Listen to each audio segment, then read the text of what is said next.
হিন্দুত্বের হাতিয়ারে বিজেপিকে আক্রমণ মুখ্যমন্ত্রী মমতা বন্দ্যোপাধ্যায়। ফেসবুক পোস্টে মমতা বন্দ্যোপাধ্যায় সরাসরি বিজেপিকে আক্রমণ করলেন।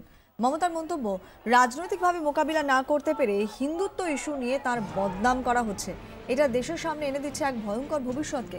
নিজেকে হিন্দু হিসেবে তুলে ধরে তিনি লিখছেন, হিন্দুত্বের নামে অনেক কিছুই নজরে আসছে, হিন্দুত্ব নিয়ে তাদের থেকে কিছু শেখার নেই। হিন্দুত্ব ধর্মীয় সহিষ্ণুতা শেখায়। হিন্দু ধর্ম তথাকথিত এই হিন্দুত্ববাদীদের একচেটিয়া নয়।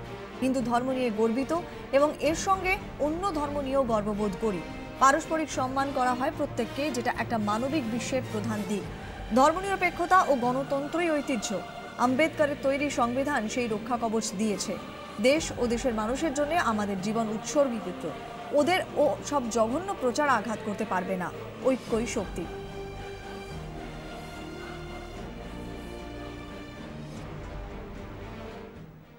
আমি হিন্দু, পুরীতে জোরালো ঘোষণা মমতা বন্দ্যোপাধ্যায়। হিন্দুত্বের হাতিয়ারে বিজেপিকে পাল্টা তোপও দাগলেন মুখ্যমন্ত্রী। গেরুয়া শিবিরের বিরুদ্ধে তাঁর তোপ, বিজেপি হিন্দুত্বের কলঙ্ক। मैं पूरा हम हिंदू में जन्म लिया है, लेकिन हम ऐसा हिंदुत्व नहीं करते हैं जो हिंदू को कलंक करता है। हम हिंदू को कलंक नहीं करते हैं, हम हिंदू को प्यार करते हैं। तो दीदी, बीजेपी का ये तो है हिंदू धर्म को कलंक करता है। हमें हिंदू धर्म इतना बड़ा धर्म है कि हिंदू धर्म सब धर्म को लेके चलता है। हमारा मिट्टी में रामकृष्ण परमहंस धर्म, परमहंसदेव, स्वामी विवेकानंद सब क्या बोला था कि सबको लेके चलना है, सबको मिलके चलना है। सबको मिलके चलना ये जितना आनंददायक है किसी के लिए नहीं हो सकता।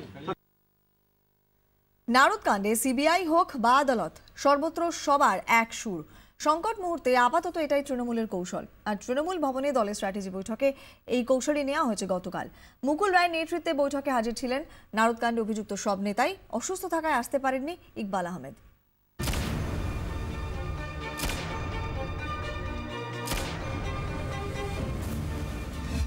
বুধবার দুপুরে আইনমন্ত্রী মলয় ঘটককে পাশে রেখেই নারদকাণ্ডে অভিযুক্ত 12 জনকে নিয়ে বৈঠক করলেন মুকুল রায়।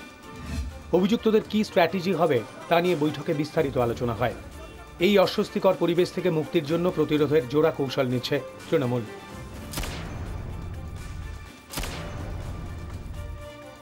নারদকাণ্ডে তাঁরা যে প্রতিহিংসার শিকার, রাজনৈতিকভাবে মানুষের কাছে এই বার্তাই পৌঁছে দেবে তৃণমূল নেতৃত্ব।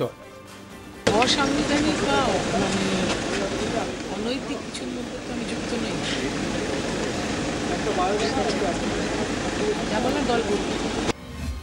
আইনি বিষয়ে রীতিমতো আঁটঘাট বেঁধেই এগোতে চাইছেন তৃণমূল নেতারা।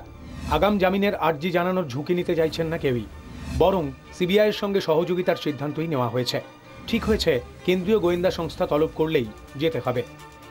আদালত এবং সিবিআই সবার কাছে যাতে বয়ান এক হয় সেই বিষয়টিও নিশ্চিত করতে বলা হয়েছে প্রত্যেককে।